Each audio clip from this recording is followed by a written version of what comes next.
Assalamualaikum students, how are you all? I hope you all are doing great. जैसा कि हम सब जानते हैं कि स्कूल्स दोबारा से क्लोज हो गए हैं, तो अब हमें अपनी स्टडी कंटिन्यू करने के लिए अगेन ऑनलाइन स्टडी पर फोकस करना होगा। जिस तरह हमने पहले असाइनमेंट्स किए थे, इसी तरह हम दोबारा से काम को कंटिन्यू करेंगे ताकि आपकी जो पढ़ाई है वो कंटिन्यू रह सके, उसमें कोई रुकावट ना आए, कोई प्रॉब्लम ना हो आप लोगों को। So let's start with the assignment number 11 for class 8 biology. Chapter number 2 structural organization of life. Life की जो structural organization है वो क्या है? इसमें हम कुछ important topics को discuss करेंगे like microscope, cellular structure और function, prokaryotic and eukaryotic cells, relationship between cells, function and structure, active and passive transport. इसके अलावा और types of transport है. Then tissues हैं plants और animals के. First of all, we have to discuss about the microscope और उसकी emergence, then cell theory और सेल। माइक्रोस्कोप आने से पहले सेल का कोई कंसेप्ट नहीं था कि लिविंग ऑर्गेनिजम्स जो है वो किसी एक फंडामेंटल यूनिट से मिलकर बने हैं। ज़ेकेरियस जेनसन जो कि फर्स्ट इन्वेस्टिगेटर थे जिन्होंने इन्वेंट की थी कंपाउंड माइक्रोस्कोप 1590 में, जो कि बिल्कुल एक सिंपल ट्यूब थी जिसके दोनों एंड्स पे लेंसेज लगे हुए थे जिनकी रेंज 3x से 9x तक थी। माइक्रोस्कोप है क्या? बेसिकली एक इंस्ट्रूमेंट है जिसे ऑब्जेक्ट्स को या इमेजेस को मैग्नीफाई करके देखा जाता है। कुछ ऐसी चीजें जो हम अपनी आंखों से नहीं देख सकते तो हम माइक्रोस्कोप यूज करते हैं उन छोटी छोटी चीजों को बड़ा करके देखने के लिए। दो पैरामीटर्स होते हैं, मैग्निफिकेशन और रेजोल्यूशन। मैग्निफिकेशन कहते हैं किसी भी इमेज को बहुत ज्यादा इनलार्ज करके देखना, और रेजोल्यूशन जो है वो स्मॉलेस्ट डिस्टेंस होता है दो पॉइंट्स के बीच में किसी भी स्पेसिमेन के, किसी भी ऑब्जेक्ट को बहुत क्लैरिटी से देख सकें। फिर हिस्ट्री आती है कि किस तरह से सेल थ्योरी की डेवलपमेंट हुई। कुछ ग्रीक एंशियंट थे जिन्होंने अटेम्प्ट किया था चीजों को ऑर्गेनाइज करना नेचुरल वर्ल्ड में। इनमें एरिस्टोटल जो थे वो उन्होंने एक कंसेप्ट दिया था, एक आइडिया दिया था एनिमल्स और प्लांट्स का। उनके आइडिया से एक क्वेश्चन अराइज हुआ कि क्या तमाम लिविंग ऑर्गेनिजम्स किसी एक फंडामेंटल यूनिट या स्ट्रक्चर से मिलकर बने हैं?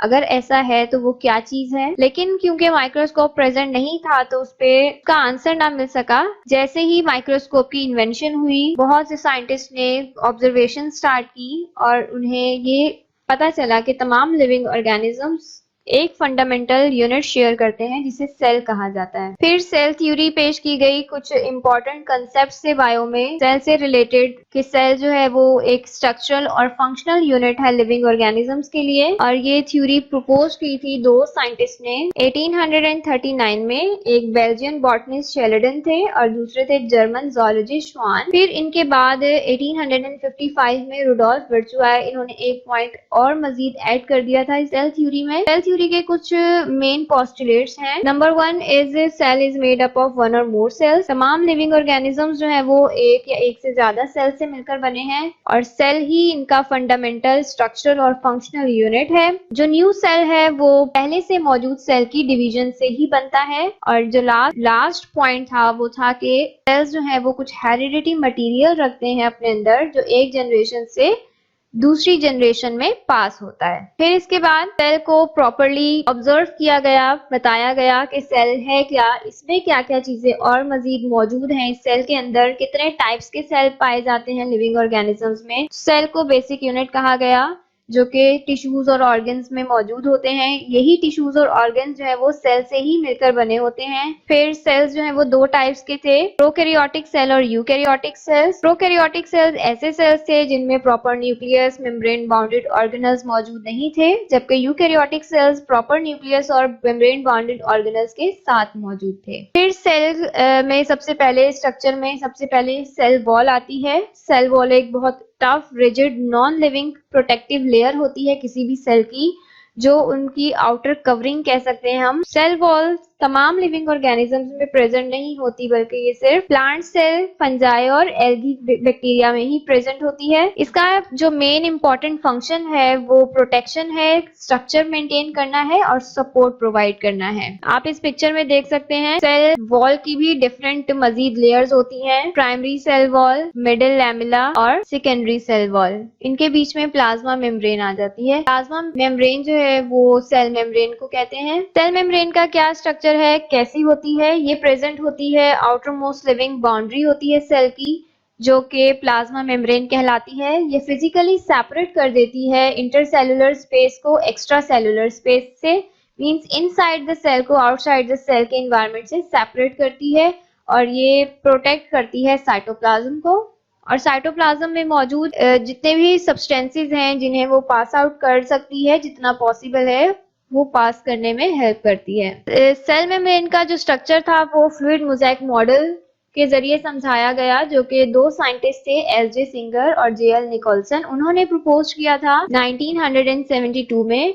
उन्होंने बताया कि जो लेयर है वो डबल लेयर है सेल मेम्ब्रेन, उसमें फॉस्फोलिपिड्स प्रेजेंट हैं जो कि मैट्रिक्स का काम कर रहे हैं और कॉन्जुगेटेड ग्लाइकोप्रोटीन्स प्रेजेंट हैं जो कि उस मैट्रिक्स के ऊपर फ्रीली फ्लोट कर रहे हैं, तैर रहे होते हैं। ये मॉडल डिस्क्राइब करता है स्ट्रक्चर ऑफ सेल मेम्ब्रेन का एज अ फ्लूइड स्ट्रक्चर, जिसमें प्रोटीन्स, कार्बोहाइड्रेट्स जो है वो फ्लोटिंग कर रहे हैं और इनमें एक्सचेंज ऑफ मटेरियल्स हो रहा होता है एक सेल से दूसरे सेल में। और कुछ ही चीजें ऐसी हैं जो एक सेल से दूसरे सेल में पास हो सकती हैं, तमाम चीजें पास नहीं हो सकती, इसीलिए इस मेम्ब्रेन को सिलेक्टिवली परमिएबल भी कहा जाता है। सिलेक्टिवली परमिएबल है कुछ आयन से, जैसे हाइड्रोजन और सोडियम, या स्मॉल मॉलिक्यूल्स जैसे कि ऑक्सीजन, कार्बन डाइऑक्साइड। ये लार्जर मॉलिक्यूल्स को अंदर से बाहर मूव नहीं करने देती। This is the structure of cell membrane. दो लेयर्स हैं फॉस्फोलिपिड्स की, बीच में यहाँ पर ग्लाइकोप्रोटीन्स या ग्लाइकोलिपिड्स मौजूद होते हैं जो ऊपर तैर रहे होते हैं, और ये कुछ पोर्स हैं जो मटेरियल को अंदर से बाहर एक पाथवे प्रोवाइड करते हैं। मूवमेंट अक्रॉस द मेम्ब्रेन्स, एक मेम्ब्रेन से दूसरी मेम्ब्रेन में किस तरह से चीजों की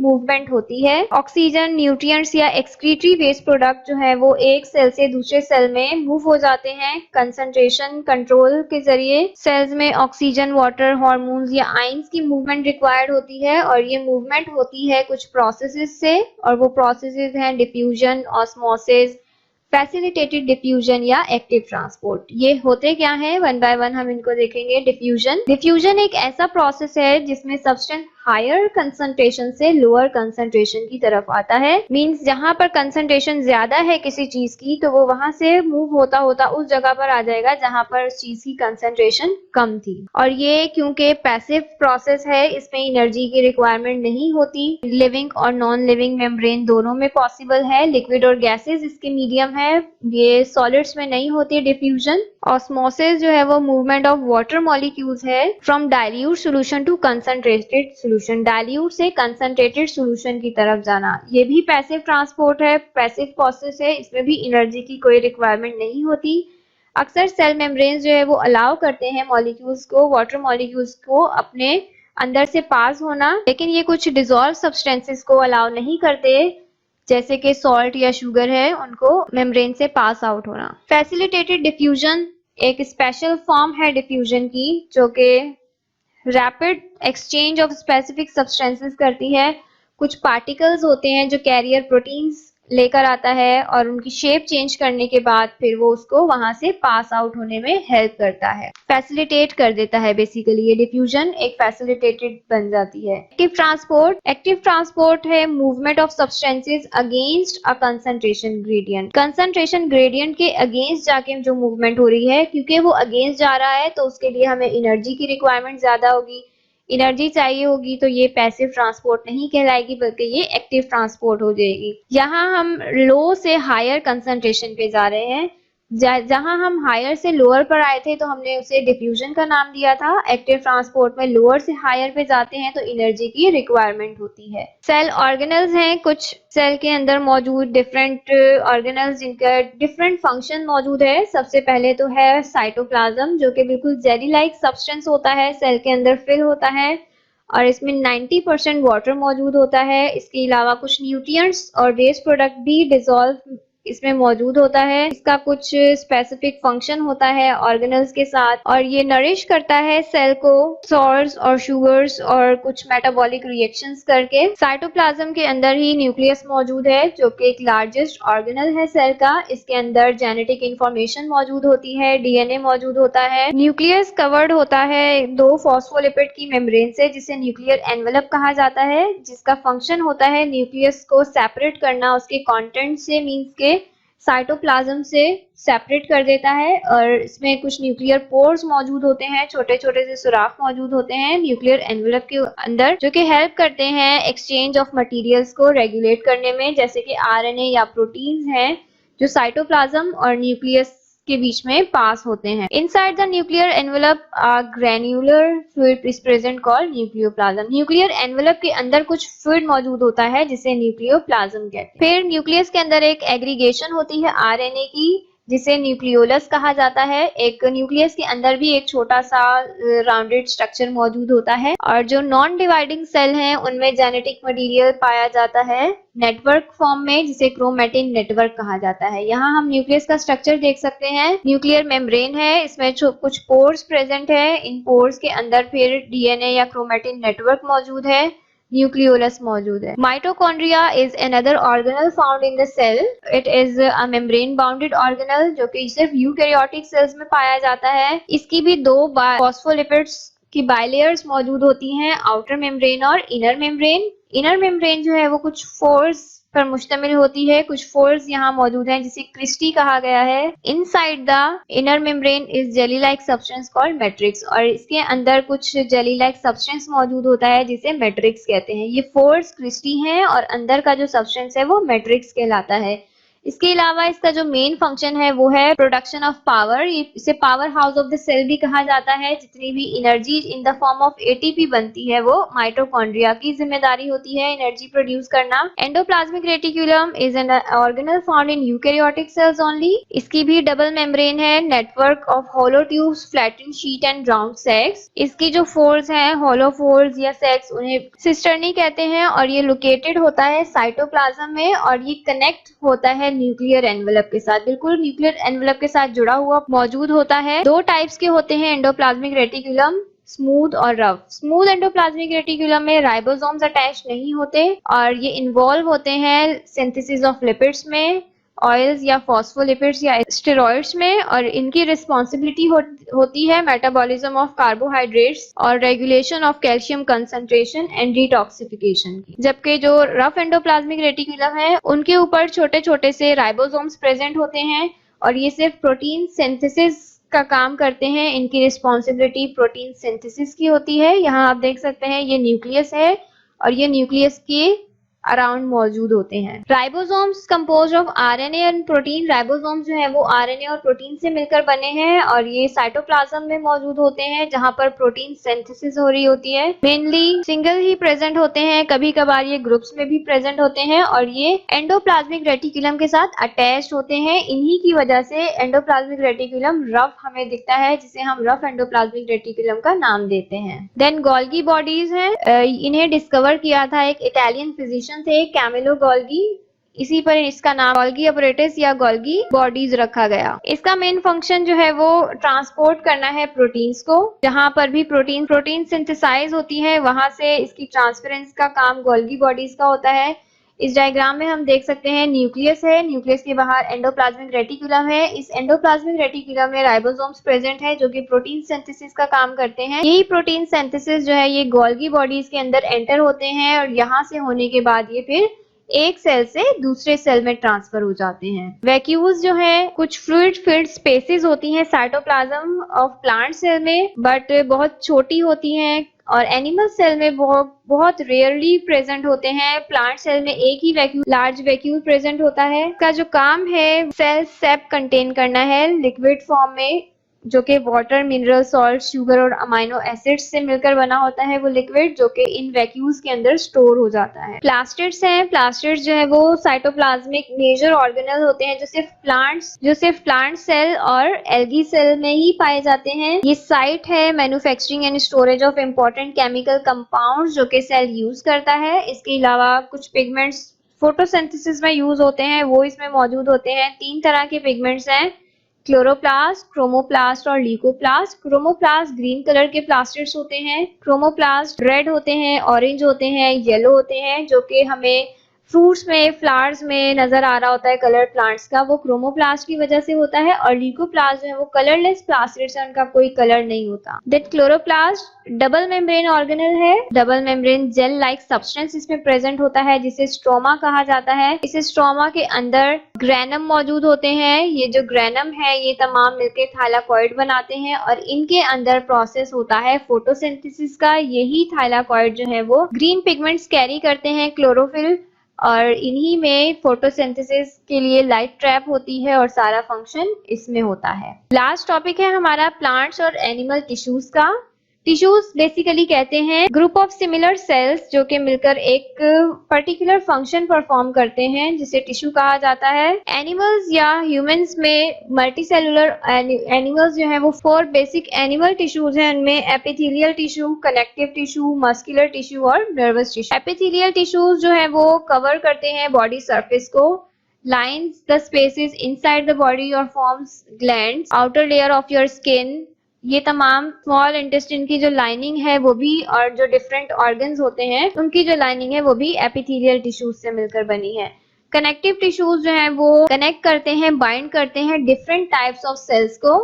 ये डिफरेंट टिश्यूज को आपस में बाइंड करके रखते हैं कनेक्टिव टिश्यूज, जैसे कि टेंडन्स हैं, आपकी जो जॉइंट्स हैं वहां पर मौजूद होते हैं, बोन को दूसरी बोन से ज्वाइन करके रखने में हेल्प करते हैं। टाइप्स ऑफ कनेक्टिव टिश्यूज में हमारे पास कार्टिलेज और बोन आ जाती है। कार्टिलेज आपका जो एयर है इसकी बोन कार्टिलेज, सॉफ्ट बोन कहलाती है कार्टिलेज, और ये बहुत ज्यादा डेंस कनेक्टिव टिश्यू है। लिमिटेड ग्राउंड सब्सटेंसेस जो कि रेंज करते हैं semi solid to flexible matrix. Bone जो है वो एक और सपोर्टिंग कनेक्टिव टिश्यू कहा जाता है। इसे स्पंजी भी हो सकती है और बहुत ज्यादा कॉम्पैक्ट डेंस भी हो सकती है। ऑस्टियोब्लास्ट या ऑस्टियोसाइट सेल्स से मिलकर बने होते हैं। Adipose is another type of supporting connective tissue that provides cushions and stores excess energy and fats, and the blood is also a connective tissue. It is a type of fluid connective tissue. Then muscle tissues हैं। Muscle tissue contains the cells that are responsible for the contraction of muscles। Muscles tissues जो हैं वो responsible होते हैं muscle की contraction के लिए। 3 types के मस्कुलर टिश्यूज पाए जाते हैं, cardiac, smooth and skeletal muscles. Skeletal muscles striated striped muscles होते हैं और ये स्केलेटल मसल्स जो है वो अटैच्ड होते हैं बोन्स को टेंडन्स के साथ, जैसे कि आपके लेग्स या आपकी जो आर्म्स है उसमें स्केलेटल मसल्स मौजूद हैं। कुछ तरह का स्ट्रक्चर होता है इसका, न्यूक्लियस मौजूद है और इस तरह की स्ट्राइप्स मौजूद होती हैं। स्ट्राइटेड मसल्स कहा जाता है इन्हें। और कार्डियक मसल्स जो है वो सिर्फ वॉल्स ऑफ हार्ट में प्रेजेंट होते हैं और ये भी स्ट्राइटेड मसल्स हैं, मल्टी न्यूक्लिएटेड है, एक से ज्यादा न्यूक्लियस मौजूद है और ये वॉलेंट्री कंट्रोल में नहीं होते, हमारी मर्जी से ये वर्क नहीं करते बल्कि ये इनवॉलेंट्री काम कर रहे होते हैं। स्मूथ मसल्स हैं। स्मूथ मसल्स जो है वो वॉल्स ऑफ ब्लड वेसल्स में पाए जाते हैं या डाइजेस्टिव ट्रैक्ट के जो वॉल या जो वॉल डाइजेस्टिव ट्रैक्ट की वॉल है उसमें, या यूट्रस, यूरिनरी ब्लैडर, इस तरह के जो ऑर्गन्स हैं उनकी वॉल्स में प्रेजेंट होते हैं।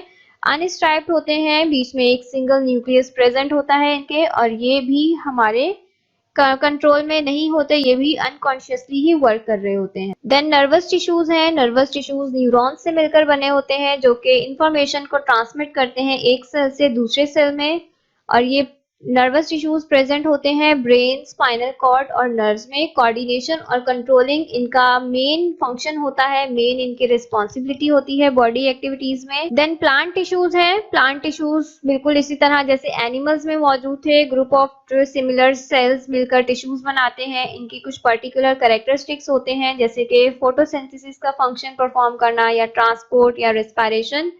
2 मेजर कैटेगरीज हैं इसमें, मेरिस्टेमेटिक टिश्यूज और परमानेंट टिश्यूज। मेरिस्टेमेटिक टिश्यूज ऐसे टिश्यूज होते हैं जो कि डिवाइड होने की एबिलिटी रखते हैं, इन्हीं की वजह से सेल की ग्रोथ होती है, सेल जो है वो टॉल होता है या उनकी विड्थ इंक्रीज होती है, लंबाई और चौड़ाई जो है वो इन्हीं मेरिस्टेमेटिक सेल की डिवीजन की वजह से पॉसिबल होती है। इसमें भी 2 टाइप्स के हैं, एपिकल मेरिस्टेम्स और लेटरल मेरिस्टेम। ऐसे मेरिस्टेम्स जो कि स्टेम या रूट में इंक्रीज का बाइस बनते हैं वो एपिकल मेरिस्टेम्स कहलाते हैं। मींस कि उनकी जो सेल की डिवीजन है वो या स्टेम की टॉप पर हो रही होती है या रूट की एंड पर हो रही होती है, और जो लेटरल मेरिस्टेम्स होते हैं वो साइड्स ऑफ रूट्स या शूट्स में प्रेजेंट होते हैं। मींस के ये जो डिवीजन है सेल्स की वो चौड़ाई में हो रही है, मींस के वो अपनी विड्थ में इंक्रीज हो रहा है। कोई भी सेल उसका जो स्टेम है वो चौड़ा होता जा रहा है, तो वो लेटरल मेरिस्टेम की वजह से होता है, जिसे सेकेंडरी ग्रोथ भी कहते हैं। देन परमानेंट टिश्यूज हैं। परमानेंट टिश्यूज जो है वो उन्हीं मेरिस्टेमेटिक टिश्यूज से ही बनते हैं। जब उनकी डिवीजन की एबिलिटी खत्म हो जाती है तब परमानेंट बन जाते हैं। और इसमें भी दो टाइप्स होती हैं परमानेंट टिश्यूज की, सिंपल परमानेंट और कंपाउंड या complex tissues. Simple permanent tissues जो है वो सिर्फ एक तरह के सेल से मिलकर बने होते हैं, जैसे कि एपिडर्मल टिश्यूज जो कि सिंगल लेयर सेल होते हैं, कवर करते हैं प्लांट बॉडी को और बैरियर की तरह एक्ट करते हैं प्लांट के लिए। मींस के जो एक्सटर्नल इन्वायरमेंट है उसका असर जो है वो प्लांट बॉडी पे ना पड़े, और ये रिस्पॉन्सिबल होते हैं एब्जॉर्प्शन ऑफ वाटर और मिनरल्स के। प्रेजेंट होते हैं ये स्टेम या लीव्स पे, और ये प्रिवेंट करते हैं एक्स्ट्रा इवेपोरेशन ऑफ वाटर को, जो कि प्लांट बॉडी से बाहर ना निकल सके ज्यादा अमाउंट ऑफ वाटर। अगर ऐसा होगा तो प्लांट बॉडी डिहाइड्रेटेड हो जाती है। ग्राउंड टिश्यूज हैं। ग्राउंड टिश्यूज सिंपल टिश्यूज होते हैं जो कि पैरेन्काइमा सेल से मिलकर बने हैं, और ये स्फेरिकल या फ्लैट होते हैं। इनकी वॉल्स जो है वो प्राइमरी वॉल्स बहुत थिन होती हैं और इनमें लार्ज वैक्यूल्स प्रेजेंट होते हैं जो कि फूड को स्टोर करने में हेल्प करते हैं। लीव्स में अगर ये प्रेजेंट है तो इन्हें मेसोफिल सेल्स कहा जाता है, जो कि फोटोसिंथेसिस के लिए साइट होते हैं, और अदर पार्ट्स में ये रिस्पायरेशन या प्रोटीन सिंथेसिस का काम करते हैं। देन सपोर्टिंग टिश्यूज हैं। सपोर्टिंग टिश्यूज जो है वो स्ट्रेंथ या फ्लेक्सिबिलिटी प्रोवाइड करते हैं प्लांट्स को। इसे फर्दर दो टाइप्स में डिवाइड किया जाता है, कॉलेनकाइमा टिश्यूज और स्क्लेरेनकाइमा टिश्यूज। कॉलेनकाइमा टिश्यूज ऐसे टिश्यूज होते हैं जो कॉर्टेक्स में प्रेजेंट होते हैं, यंग स्टेम की और जो लीव्स की मिडरिप होती है, सेंट्रल पार्ट जो होता है वहां, और जो पेटल्स ऑफ फ्लावर्स हैं वहां पाए जाते हैं। और ये बहुत लंबे लंबे से इलोंगेटेड सेल से मिलकर बने होते हैं, और इनका फंक्शंस भी सपोर्ट करना होता है डिफरेंट ऑर्गन्स को प्लांट के। और स्क्लेरेनकाइमा सेल ये सेकेंडरी सेल वॉल से मिलकर बने हैं, बहुत हार्ड होते हैं, लिग्निन से मिलकर बने होते हैं, और ये मोस्टली डेड टिश्यूज होते हैं। स्क्लेरेनकाइमेटिस टिश्यूज बहुत ज्यादा रिजिड होते हैं, स्ट्रॉन्ग स्ट्रक्चर प्रोवाइड करते हैं ये प्लांट्स को। देन कंपाउंड कॉम्प्लेक्स टिश्यूज आ जाते हैं। These tissues are composed of more than one type of cell। एक सेल से ज्यादा सेल से मिलकर बने होते हैं, जिन्हें कॉम्प्लेक्स और कंपाउंड कहते हैं। इनमें जाइलम और फ्लोएम टिश्यूज आते हैं जो कि वेस्कुलर प्लांट्स में मौजूद होते हैं। इन्हें वेस्कुलर बंडल्स भी कहा जाता है। जाइलम जो है उसका मेन फंक्शन जो है, रिस्पॉन्सिबिलिटी है, वो वाटर और डिजोल्व मिनरल्स की ट्रांसपोर्ट करना है रूट से लेकर एरियल पार्ट्स तक, और ये बॉडी को स्ट्रेंथ या सपोर्ट प्रोवाइड करते हैं। दो तरह के होते हैं जाइलम टिश्यूज, वेसल्स और ट्रेकीड्स। वेसल्स जो है वो बहुत थिक होते हैं और सेकेंडरी सेल वॉल से मिलकर बने हैं, जबकि इनकी एंड वॉल्स जो होती हैं वो नहीं होती, और ये एक दूसरे के साथ लॉन्ग ट्यूब से ज्वाइन होते हैं। और ट्रैकीड्स जो है वो सिलेंड्रिकल सेल से मिलकर बने होते हैं, एक दूसरे की एंडिंग्स को ओवरलैप कर रहे होते हैं। फ्लोएम सेल्स जो है वो रिस्पॉन्सिबल होते हैं conduction of dissolve organic matter, means के फूड की कंडक्शन में। और फ्लोएम सेल्स जो है वो सीव ट्यूब्स या कंपेनियन सेल से मिलकर बने होते हैं। इनकी सेल वॉल्स में, एंड वॉल्स में जो है वो स्मॉल पोर्स प्रेजेंट होते हैं। जो सीव ट्यूब्स होती हैं वो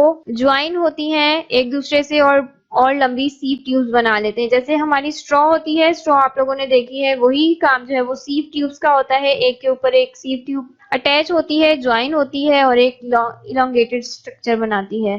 कंपेनियन सेल्स जो है वो पैरेन्काइमेटिस सेल से मिलकर बने हैं, नैरो होते हैं, इलोंगेटेड होते हैं और बहुत ज्यादा क्लोजली एसोसिएटेड होते हैं। सीव ट्यूब हेल्प करती हैं कंडक्शन ऑफ फूड मटेरियल्स को, मींस जो भी फूड मटेरियल लीफ में बन रहा है फोटोसिंथेसिस के बाद, वो वहां से लेकर पूरी प्लांट बॉडी तक, जहां जहां जरूरत है प्लांट बॉडी को उस फूड की, वहां तक पहुंचाने का काम करते हैं phloem tissues. After the explanation now we have to move to the assignment work. आपको असाइनमेंट नंबर 11 दिया गया है, जिसमें आपको सबसे पहले तो रीडिंग करनी है सेकंड चैप्टर की। देन उसके बाद आपके पास है डेफिनेशंस के बाद आपको कुछ डिफरेंसेस गिवन है, आपने ये सॉल्व करने हैं।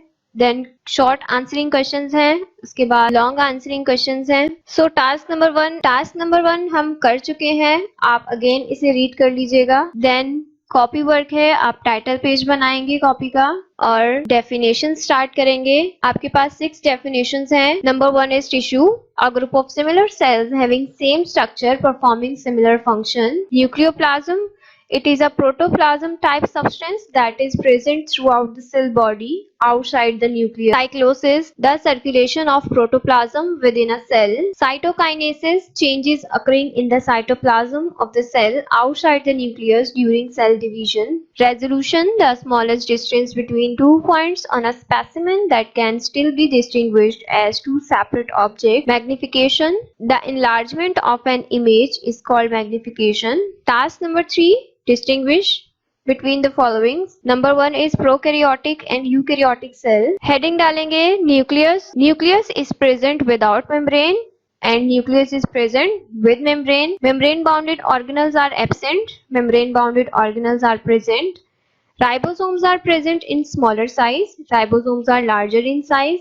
Vacuoles are absent. Vacuoles are present. Cell division occurs through binary fission. And cell division takes place through mitosis. Mitochondria and chloroplast, they are usually colorless. They are green in color. They are bean shaped. They are disc shaped. They convert sugar into chemical energy as ATP. They store solar energy as chemical bonds of glucose. They use carbon dioxide and water to build glucose. They break down glucose into water and carbon dioxide.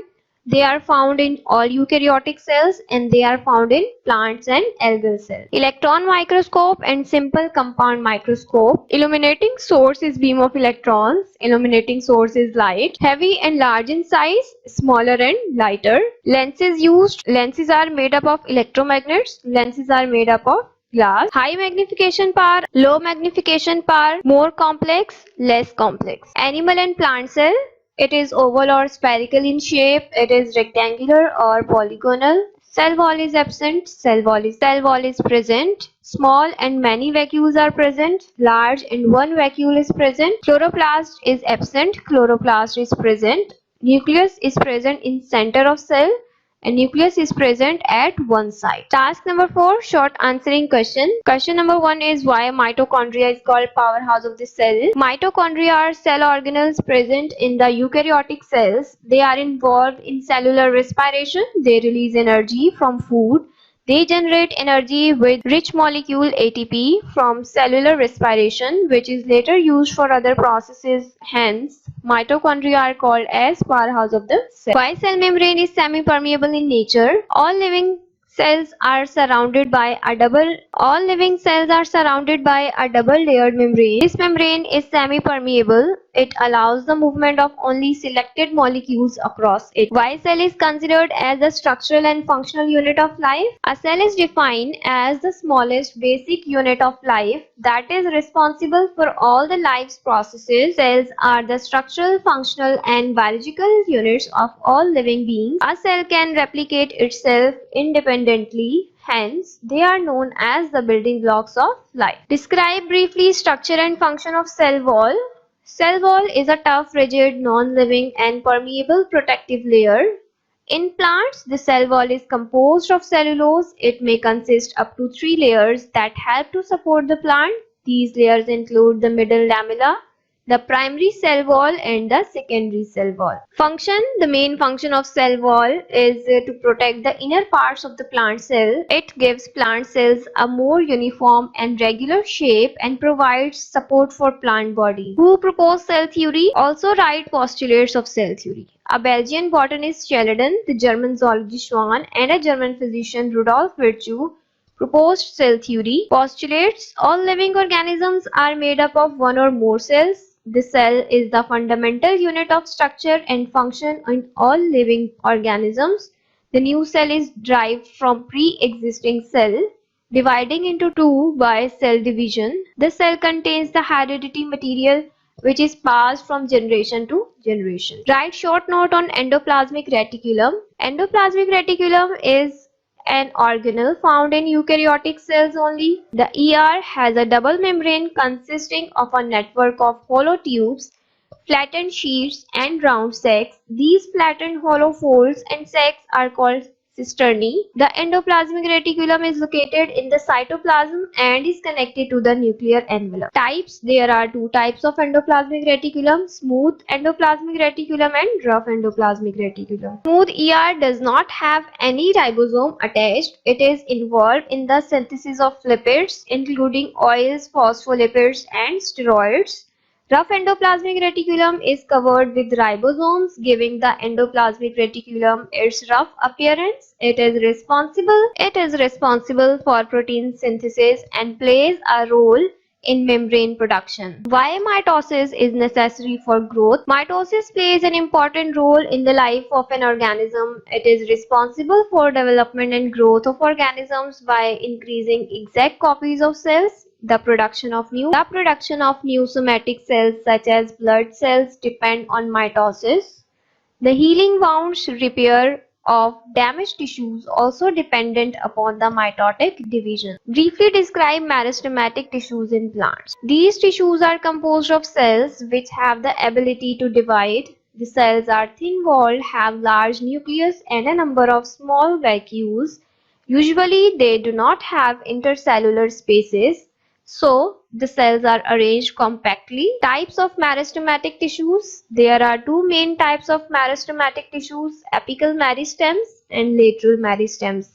Apical meristems. The tissues are present at the apex of root and shoot. According to their position, they are apical meristem. Stem and root increase in length by the division of cells of these tissues. This type of growth is called primary growth.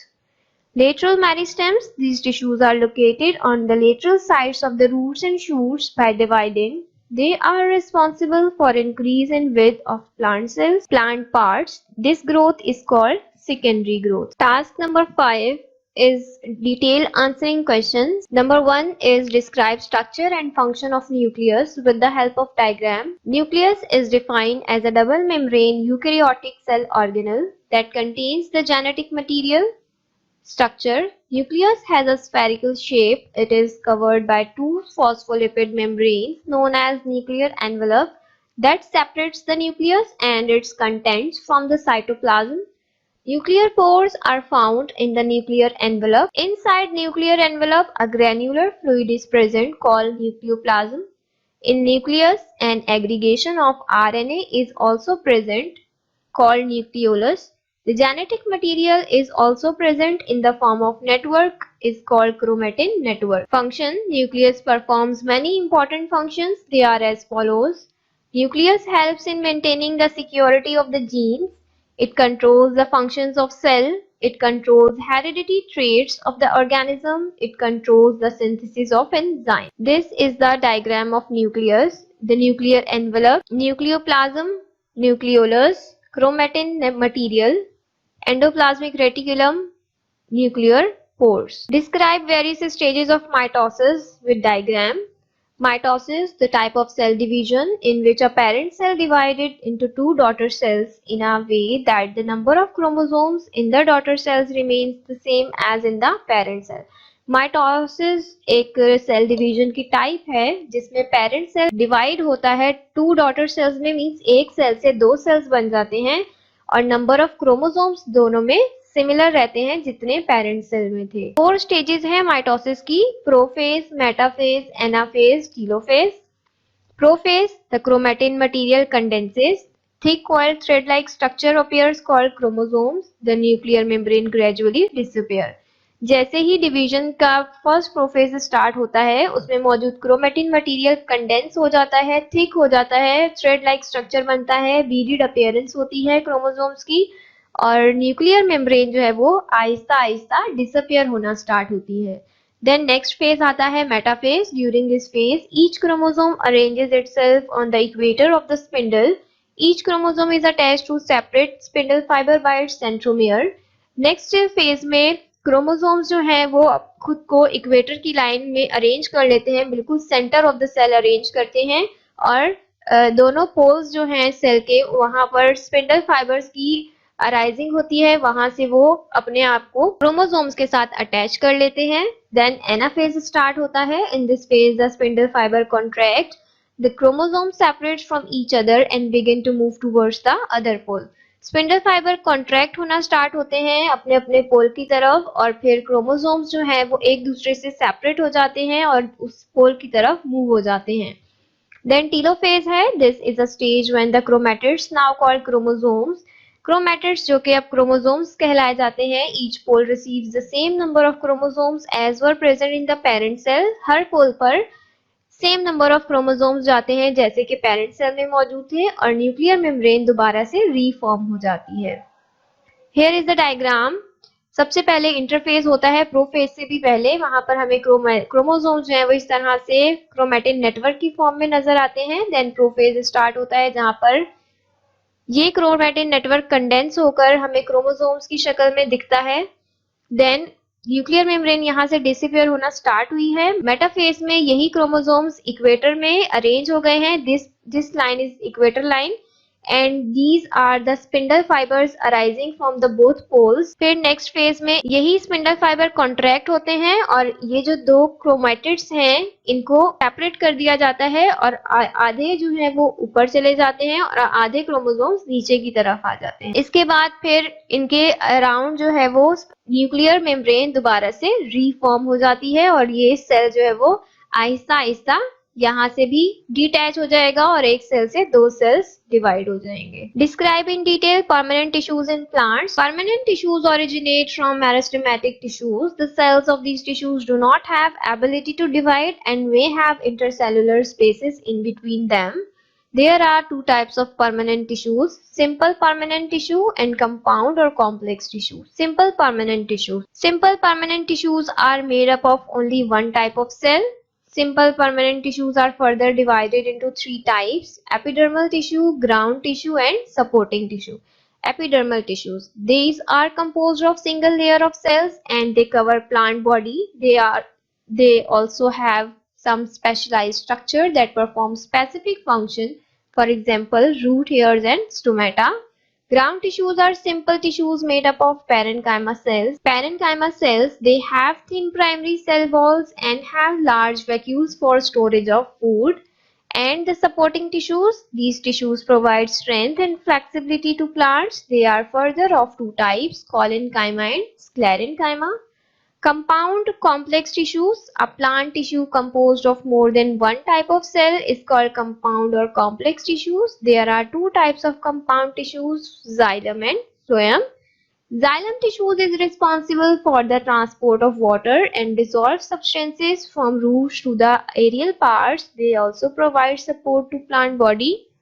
Phloem tissues is responsible for the conduction of food between different parts of the plant body. Question number 4 is, what are muscular tissues? Also describe its types.